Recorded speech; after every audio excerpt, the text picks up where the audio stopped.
Good morning everyone. परम IAS के YouTube channel पे आप सभी का स्वागत है। कैसे हैं आप लोग? दोस्तों, पता है कि परम आईएएस का जो एनुअल करंट अफेयर्स है उसमें हम लोग वन लाइनर जो सीरीज है वो कर रहे हैं। उसमें सेक्शन 1 हो चुका है। इसमें 500 एमसीक्यूज वन लाइनर पॉइंट्स है आपके जो मोस्ट इंपॉर्टेंट है 70वीं बीपीएससी में। उसमें हम लोग जो पहला वाला सेक्शन था वो 50 क्वेश्चन का वो कर चुके थे कल, और आज हम लोग जो है दूसरा सेक्शन है वो उसमें हम लोग देखेंगे जो मोस्ट इंपॉर्टेंट एमसीक्यूज है सेक्शन 2 के, उस पर आज हम लोग बात करेंगे। तो चलिए शुरू करते हैं हम लोग। उसमें पहला यहाँ पे आपको पॉइंट दिख रहा होगा कि Indian arm forces continuing heads for joint military exercise. तो आपको यहाँ पे पूछ सकता है कि ऑस्ट्रिया-हिंद 23 जो है किन दो देशों के बीच में हुआ है ना। इसका नाम क्या है? ऑस्ट्रिया-हिंद है ना, ऑस्ट्रिया-हिंद नाम है इसका। क्या है? ऑस्ट्रिया-हिंद। ये जो दूसरा जो है सेक्शन 2 में अभी हाल में इंडियन आर्म फोर्सेस इन्होंने ज्वाइंट मिलिट्री एक्सरसाइज की है किसके साथ? ऑस्ट्रेलिया के साथ। इसका नाम क्या है? ऑस्ट्रिया-हिंद 23 नाम है। अगला जो इंपॉर्टेंट पॉइंट है कि इंडिया फॉरेन एक्सचेंज रिजर्व जो है वो कितना बढ़ गया है? वो 604 बिलियन बढ़ गया। कितना? 604 बिलियन जो है 1 दिसंबर तक था। ठीक है, और ये जो है बहुत बड़ा जो है जंप अप कह सकते हैं आप। ठीक है ना। अब यहाँ पे देखिए last instance of the reserve crossing the 600। पिछली बार जो था $600 था, इस बार कितना हो गया? 604 जो है बिलियन डॉलर जो है इंडिया का फॉरेन एक्सचेंज रिजर्व जो है हो चुका है। ये इंपॉर्टेंट है आपके एग्जाम के पॉइंट अभी से, तो आप इसको नोट करके रखेंगे। अगला जो है हम लोग देखें पॉइंट में the 17th edition of the regularly conducted joint military exercise. ये सूर्य किरण जो एक्सरसाइज है मिलिट्री एक्सरसाइज इंडिया और नेपाल के बीच होता है। ठीक है, और अभी हाल में जो है इसका 17वां जो है संस्करण या 17वां एडिशन जो है ये हुआ कहाँ पे? पिथौरागढ़ उत्तराखंड में हुआ है। तो आपसे पूछा जा सकता है कि सूर्य किरण जो मिलिट्री एक्सरसाइज है किन दो देशों के बीच हुए थे? इंडिया और नेपाल के बीच में। अभी हाल में इसका 17वां संस्करण हुआ है और ये कहाँ आयोजित हुआ है? उत्तराखंड पे पिथौरागढ़ में हुआ है। ये आपको यहाँ पे याद रखना है। अगला है DRDO, defence research development organisation ने भी हाल में जो है एक बहुत ही हल्का टैंक जो है डेवलप किया है जिसका नाम क्या है? जोरावर। ये बहुत इंपॉर्टेंट पॉइंट्स आपके पूछा जा सकता है आपको कि अभी हाल में डीआरडीओ ने एक हल्का टैंक डेवलप किया जिसका नाम क्या है? जोरावर है। ठीक है, चलिए आगे हम लोग देखते हैं इंपॉर्टेंट पॉइंट्स में। अभी रिसेंटली हमारे प्रधानमंत्री है नरेंद्र मोदी, आपको पता है कि अभी हाल में जो है कोप 28 कहाँ पे हुआ है? कोप 28 यूएई में हुआ है। कहाँ पर? यूएई में हुआ है, दुबई में हुआ है। ठीक है ना। अब यहाँ पे देखिएगा अभी हाल में उसी के साथ साथ जो वर्ल्ड क्लाइमेट एक्शन समिट भी आयोजित किया गया था कोप 28 के साथ साथ, तो वहाँ पे जो है मोदी जो है उनमें भाग लेते हैं। हमारे प्रधानमंत्री प्रधान मिनिस्टर नरेंद्र मोदी उन्होंने जो है वर्ल्ड क्लाइमेट एक्शन समिट में भाग लिया है। और ये कोप 28 जो है, ठीक है, कहाँ पे हुआ आपको? ये आपके जो है यूएई में हुआ है। ठीक है ना। और उनकी मेजबानी किसनी है? वहाँ के जो डिप्टी प्राइम मिनिस्टर हैं शेख बिन जायद अल नहयान, उन्होंने जो है इनकी अगवानी की है। तो इससे क्वेश्चन बन सकता है आपको। पहला तो ये इंपॉर्टेंट है कि कोप 28 के जितने भी प्रोविजंस है उसको आप लोग याद रखेंगे। बहुत इंपॉर्टेंट है पीटी के पॉइंट ऑफ व्यू से कोप 28। ठीक है, इसे इस तरह के जो है क्वेश्चंस पूछे जाते हैं। ठीक है, तो इसमें भाग पूछ सकता है कि कोप 28 में भारत की तरफ से किसने जो है भागीदारी की है? तो पीएम ने की है। ठीक है, अगला आप देखेंगे कि अभी हाल में जो है रिसेंट ग्लोबल सर्वे, ठीक है, जापान को जो है मजदूरों के लिए जो लेबर्स होते हैं उसके डेवलपमेंट के लिए, उसके वेलबींग के लिए सबसे कम खर्च करने वाला देश कौन हुआ? जापान हुआ। सोच सकते हैं। और इसमें तुर्की जो है ये जिसका नाम अब चेंज हो गया, तुर्की हो गया।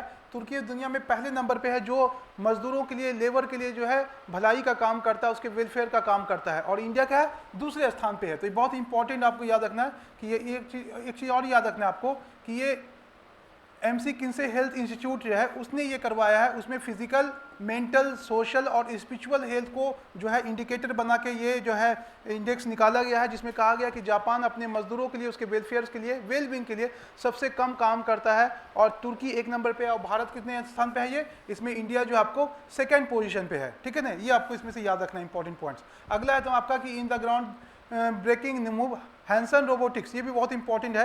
हैंसन रोबोटिक्स एंड डिक्टाडोर, एक जो है पोलैंड की कंपनी है। ठीक है, रोबोट की कंपनी। अभी हाल में उसने क्या किया है? वर्ल्ड का पहला ह्यूमनाइड रोबोट, ठीक है ना, दुनिया का पहला जो है ह्यूमनाइड रोबोट को सीईओ बनाया, चीफ एग्जीक्यूटिव बनाया है।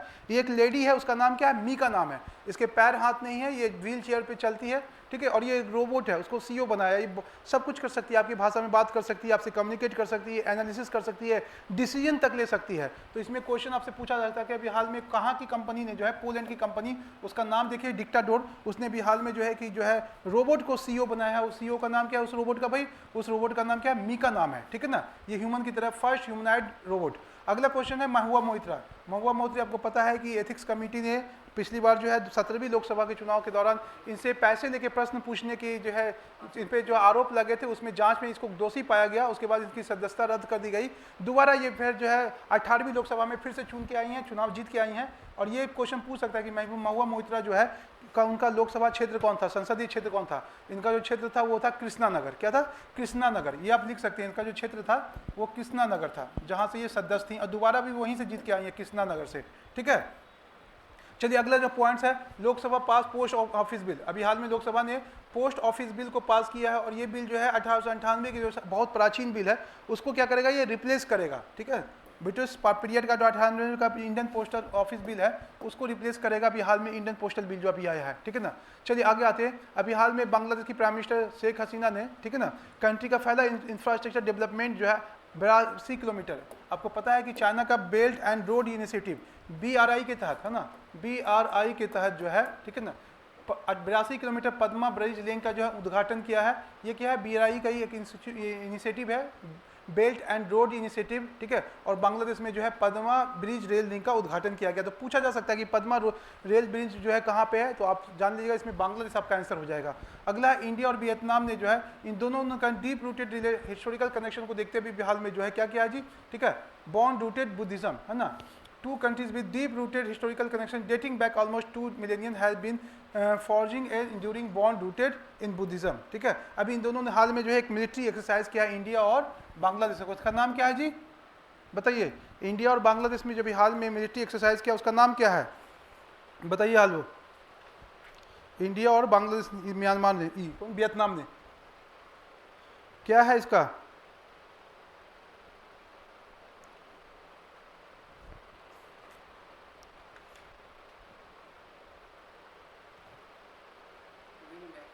बीमबैक्स। क्या है? बीमबैक्स। अभी हाल में इंडिया और वियतनाम ने एक मिलिट्री एक्सरसाइज किया जिसका नाम था बीमबैक्स, है ना। ठीक है, 23, ये याद रखेंगे आप। Researchers at the Jawaharlal Nehru tropical botanical garden and research institute, ठीक है, इन केरला,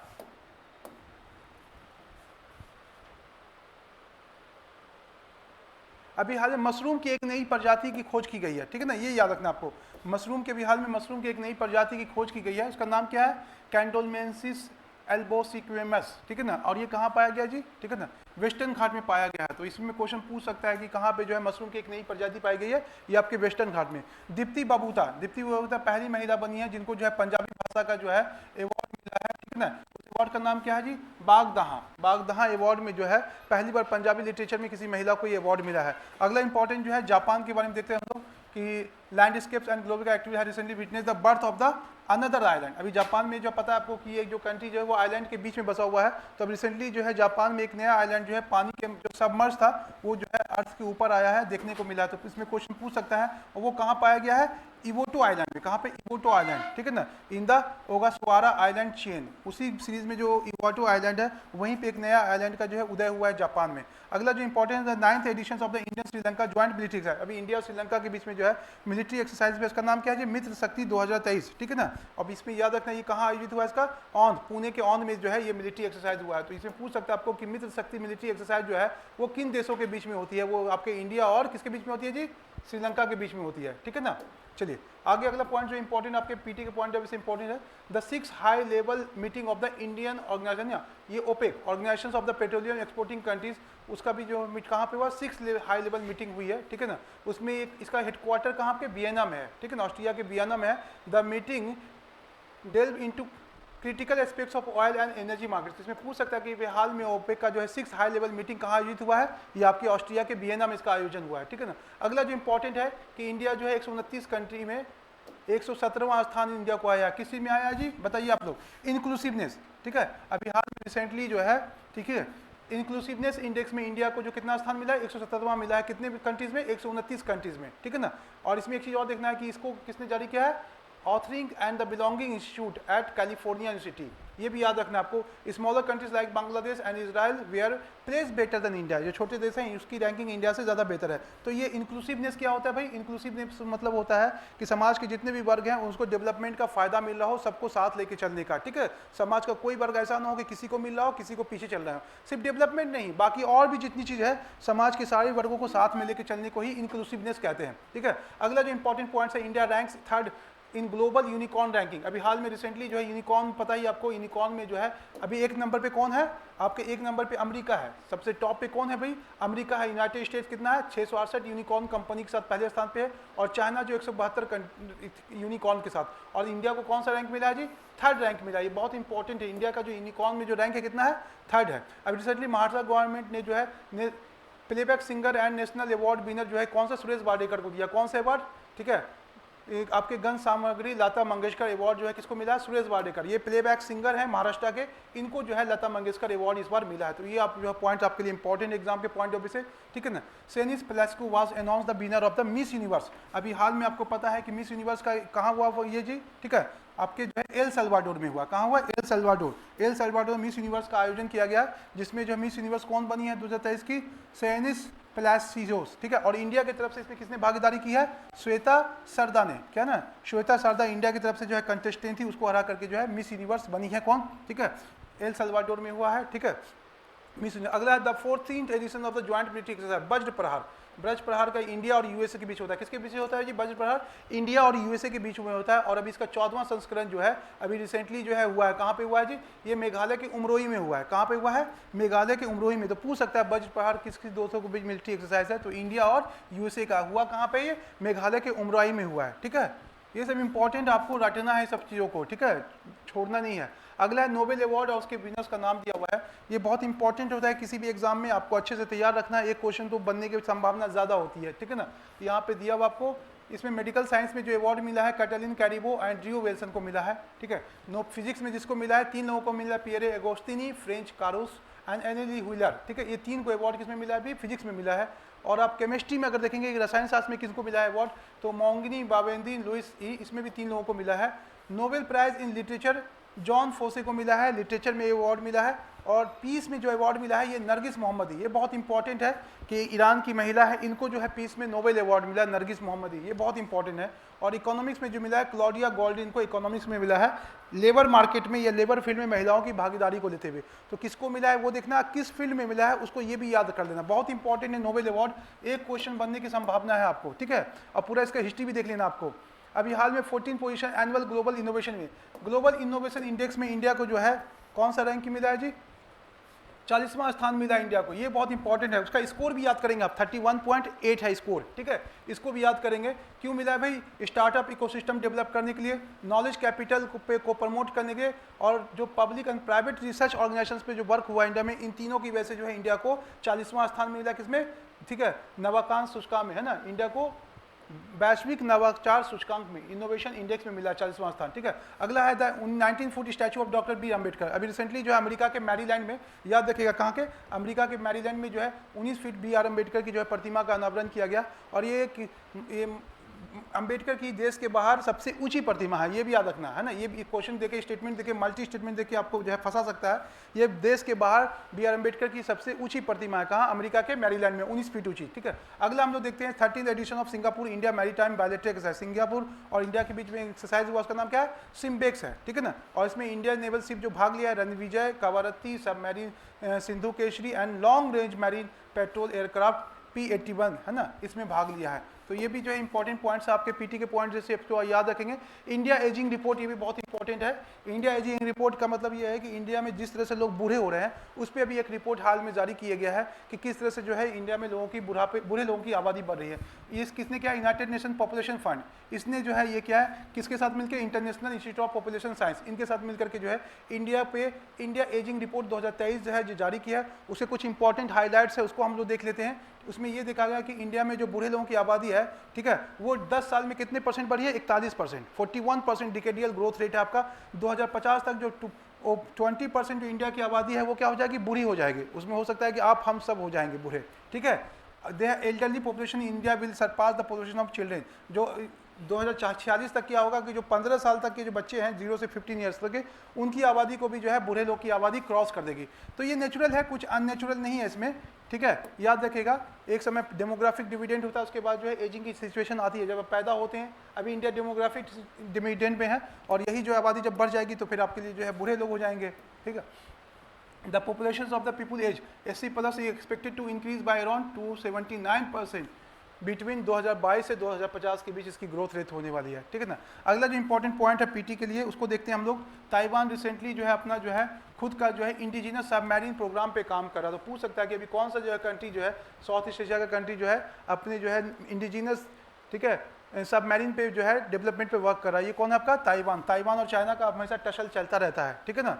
अगला इंपॉर्टेंट है इंडिया एंड बांग्लादेश ने 3 अक्टूबर 2023 को 11वां एडिशन जो है ज्वाइंट मिलिट्री एक्सरसाइज का संप्रीति, ये भी बहुत इंपॉर्टेंट है। संप्रीति इंडिया और बांग्लादेश के बीच में मिलिट्री एक्सरसाइज है, ठीक है। और 3 अक्टूबर को इन दोनों का बीच में उमरोई मेघालय में जो है इसका आयोजन किया गया, ठीक है। ये आपको याद रखना है।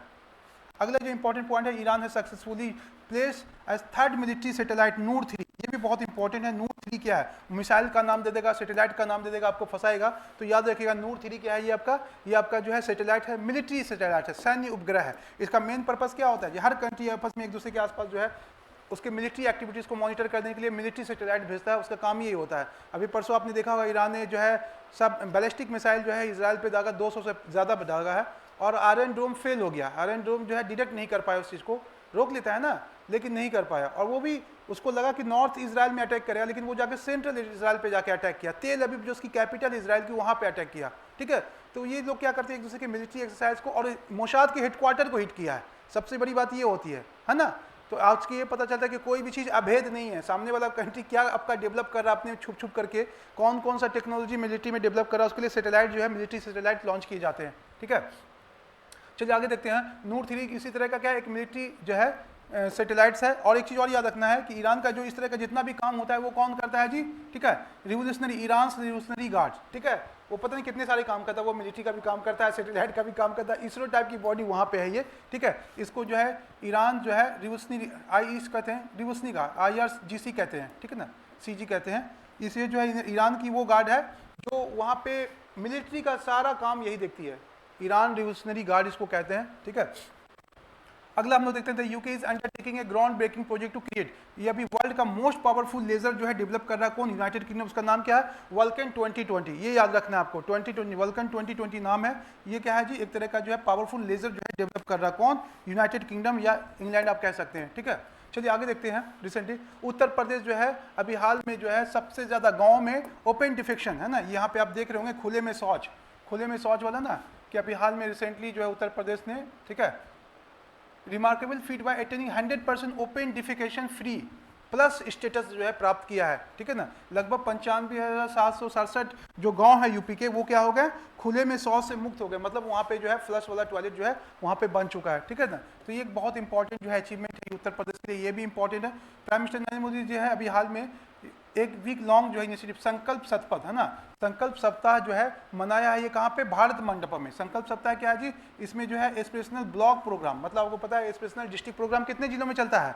123 में। उसी तरह से जो है अभी हाल में ब्लॉक डेवलपमेंट के लिए जो है 500 ब्लॉक में जो है क्या करा जाए, 500 ब्लॉक में 329 डिस्ट्रिक्ट के 500 ब्लॉक में जो है संकल्प सप्ताह के लिए जो है इसका उद्घाटन कहाँ से हुआ? यहाँ पे जो है भारत मंडपम दिल्ली में, वहाँ पे जो है प्रधानमंत्री ने इसका शुरुआत की है। अगला आपका अभी हाल में जो है Indian army achieve a significant milestone on Monday is conducted the inaugural firing of the 70 millimetre rocket and 20 millimetre turret guns mounted on the light combat helicopter है ना, प्रचंड। तो पूछ सकते हैं यहाँ पे कि प्रचंड क्या है? दे देगा मिसाइल है, ठीक है, सैटेलाइट्स है, वो क्या है भाई? ये एक तरह का लाइट कॉम्बैट हेलीकॉप्टर है जिसका नाम क्या है? प्रचंड नाम है, ठीक है। अगला जो इंपॉर्टेंट पॉइंट है आपका कि इंडियन एयरफोर्स डेवलप किया 300S-400 एयर डिफेंस मिसाइल, कह सकते हैं एयर डिफेंस मिसाइल। कहाँ पे लगाया है जी? ये चाइना और पाकिस्तान के बॉर्डर में इंडिया ने जो है क्या किया है? डिप्लॉय किया है। उस मिसाइल का नाम क्या है? S-400 एयर डिफेंस मिसाइल, ठीक है ना। किसी तरह की जो अप्रिय घटना से निपटने के लिए चाइना और पाकिस्तान के बॉर्डर पे इंडिया ने जो है ये मिसाइल, ठीक है, डिप्लॉयड किया है। The Israel defence forces on Saturday launch operation iron sword. ये भी बहुत इंपॉर्टेंट है। आयरन स्वॉर्ड देखिए पूछ सकता है कि अभी हाल में इजराइल ने सितंबर महीने में हमास द्वारा आक्रमण करने के बाद, ठीक है, हमास के खिलाफ जो ऑपरेशन शुरू किया उसका नाम क्या था? ठीक है, आयरन स्वॉर्ड। ये भी इंपॉर्टेंट आपसे पूछ सकता है कि आयरन स्वॉर्ड नाम से उन्होंने हमास के खिलाफ ऑपरेशन शुरू किया, ठीक है। अगला जो इंपॉर्टेंट है 2023 ग्लोबल हंगर इंडेक्स, ये बहुत इंपॉर्टेंट है। ग्लोबल हंगर इंडेक्स पढ़ लीजिएगा बहुत अच्छे से, क्वेश्चंस आना ही इस तरह के क्वेश्चंस पे। अभी हाल में जो रैंकिंग की गई है 2023 की, उसमें इंडिया की रैंकिंग 125 देशों में कितना है? 111 है। और 2022 में कितना थी जी? 107 थी। तो ये भी बहुत ये है ख़राब है। 107 थी, उससे घूर के जो है 6 रैंकिंग और 4 रैंकिंग और गिर करके हम कितने पे आ गए, 111 पे आ गए। तो दोनों याद रखना, पिछले साल का भी, इस साल का भी। तो 2022 में 107 था और इस बार कितना हो गया बाबू, 111 हो गया है। कौन जारी करती है, ये सारा जो आपको इसमें याद करके रखना है, ठीक है। चलिए आगे जो इंपॉर्टेंट पॉइंट है उसको हम लोग देखेंगे, बात करेंगे उस पर। अमेरिकन प्रोफेसर क्लॉडिया गोल्डिन, ये भी बहुत इंपॉर्टेंट है।